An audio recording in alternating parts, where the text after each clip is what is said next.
we're seeing who the best fighter in the world is, and we're getting people to watch so that the fans can appreciate something that I find to be the most loved thing in my life, next to my wife, you know? So, I don't know. I think it's a shame when that shit happens, especially when it's like an ego thing. But also at the same time, I don't really think that that's too much of what Jon Jones is doing. I'm more speaking in terms of what I kind of see in other people. I think. Why is that fight not happening? Well, it could be for two reasons. It's either that Jon Jones is using a strategy to have more money.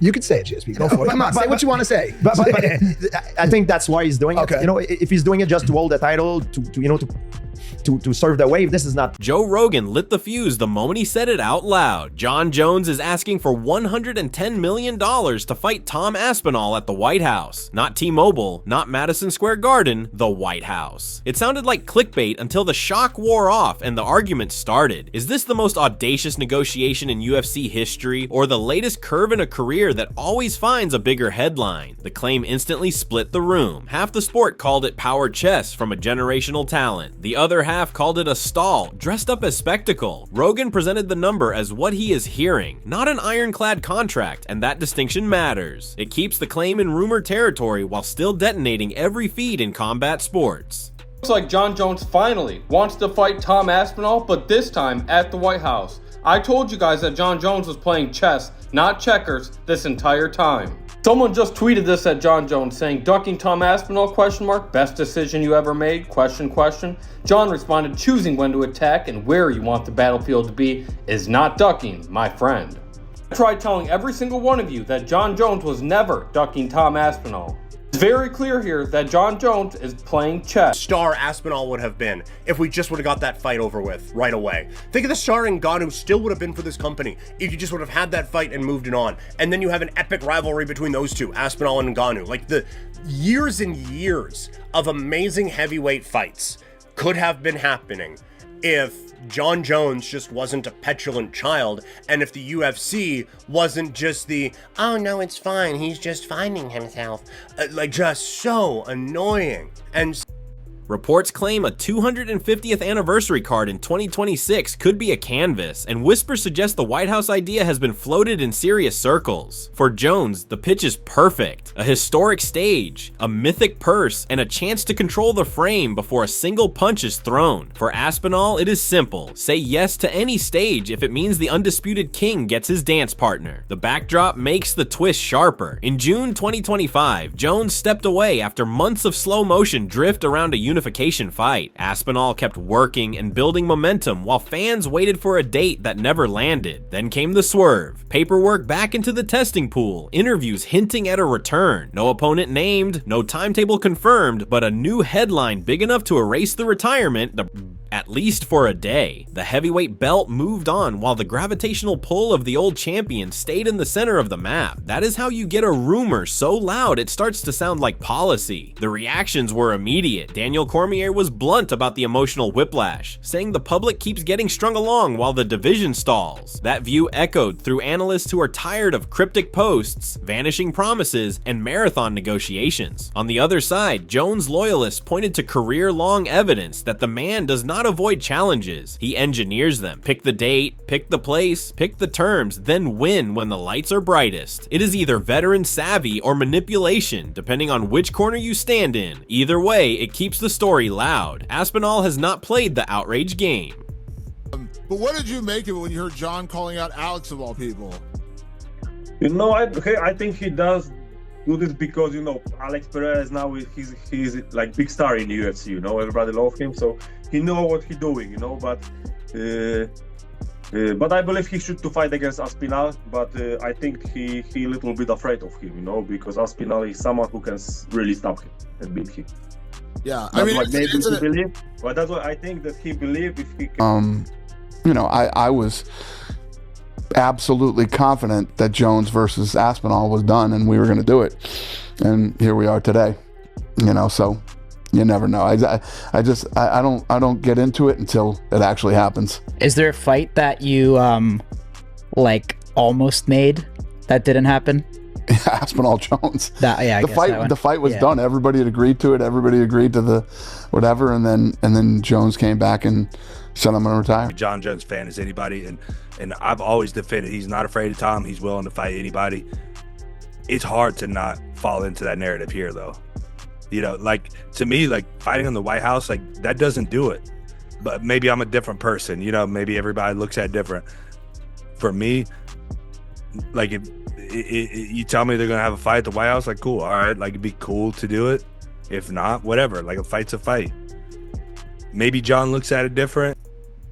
He trains, he smiles, and he speaks in clean lines. His tape explains the calm, fast feet without wasted motion, sharp hands that do not chase, smart grappling married to balance that rarely cracks. He looks like the blueprint for a modern heavyweight, and he fights like he has read your notes before you did. That is why the matchup has teeth. Tall, quick, and disciplined is exactly the kind of profile that demands peak problem solving from Jones. Fear has never been the accusation here. Calculus has. You pick your moment, or your moment picks you. The White House angle is either genius or theater. On paper, it is wild. In practice, the UFC has a habit of turning wild into real. There are people who insist a national celebration card could happen with enough political lift and corporate muscle. That is speculation, but it is plausible enough to keep phones buzzing. Dana White has called an Aspinall versus Jones main event the dream scenario for a landmark show. If the goal is to make a poster the world cannot scroll past, you could do worse than the greatest technician of his era against the smoothest heavyweight rise in years. Money pushes every hot take to the edge. 9-figure bags are boxing language, not standard UFC math, where base pay is lower and upside lives in bonuses and points. But leverage lives in the ask, not just the payout. If Jones plants a mountain no one has scaled, he forces a new conversation about what a singular night is worth. Critics compare the playbook to the Conor effect, shift the venue from cage to narrative, demand the moon, and make the negotiation the show. The counterpunch is simple: you still have to fight. Audacity sells posters only until the door shuts and the clock starts. That idea fuels the backlash and the flood of posts crying shit or strategy. Dana White's timeline adds more smoke. He has said the fight was lined up once already, that nods were exchanged and outlines were in place, and then Jones retired. That history makes every new tease feel fragile until ink dries. You can sense the calculus behind the curtain. A one-off spectacle could redefine the ceiling for the brand. A stalled division can hurt the base of the pyramid. The company's culture is momentum. Momentum does not enjoy cliffhangers. At some point, you either bet big or you build forward without waiting for a legend to decide what matters. Other figures chimed in with their own spice. A respected coach said the constant flip-flop has turned compelling into exhausting. Chael Sonnen joked that if Jones wants $110 million, Aspinall should counter with Buckingham Palace. Brendan Schaub called the number fantasy and pointed to the reality that flat UFC checks do not reach that stratosphere. Social media split down predictable lines. Some fans labeled Jones delusional and said he is pricing himself out. Others saluted the leverage king and argued that only a once-in-a-generation draw can reset the market.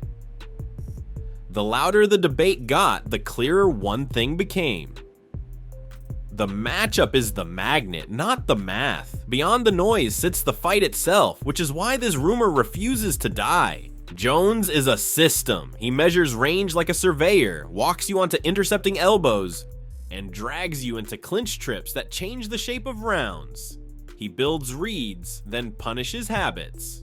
Aspinall is a test for that system. He shortens exchanges with footwork, spears with a jab that hides bigger weapons, and scrambles with the kind of balance that erases mistakes before they exist. If styles make fights, this one is a stylist's dream. It is also a textbook reason to stop arguing online and lock a cage. There is also the patriotic pitch Jones leaned into. He framed the White House as a chance to represent America on a milestone night, and that framing lands. Wrap a giant ask in national pride, and it becomes a legacy bid instead of a cash grab. The problem is that the opponent still defines the night. If it is anyone but Aspinall, the noise will spike again. If it is Aspinall and Jones wins, the myth grows. If it is Aspinall and Jones loses, the number becomes the punchline. That is the risk behind grandeur. The stage can crown you, and it can expose you. All the while, Aspinall's patience has become its own storyline. He is the reigning king who has to play the waiting game, while the previous monarch floats in and out of the narrative. Supporters say the sport owes him clarity, not riddles, opponents by name, dates on paper, and a roadmap that moves. The longer this drifts, the more fans start treating him like a champion without a dance partner, which is not a problem he can fix in the gym. Timing becomes the third fighter that night, and timing always takes a side. So imagine the bell finally rings on that historic lawn. The cameras pan, the lights throb, and the air feels heavier than any octagon has a right to feel. Then the door shuts and the noise dies, and the sport becomes simple again. Jones will test range and reactions, looking for the moment to turn defense into punishment. Aspinall will test exits and posture, trying to make the great problem solver choose the wrong answer under speed. Round by round, adjustment by adjustment, the myth either hardens or it shatters. That suspense is the magic everyone is chasing, not the number or the address. And imagine the other path. No deal, no date. The division rolls on. New challengers step up, new posters hit the strip, and the conversation quietly moves past the man who used to own every headline. Legends are not only what they accomplished, they are how their stories end. A final chapter matters. Strip away the memes and the outrage. And this comes down to the same equation the sport has always used. 2 names, 1 night, and a truth you cannot spin. The White House would be an unforgettable setting, and 110 million makes an unforgettable headline, but neither throws a punch. The matchup does. If Jones wants to close the book in fireworks, he already knows the opponent the world will accept. If the promotion wants an event people will talk about for decades, it knows the main event that will do it. Book the fight, ring the bell, and let the cage decide what the microphones could not.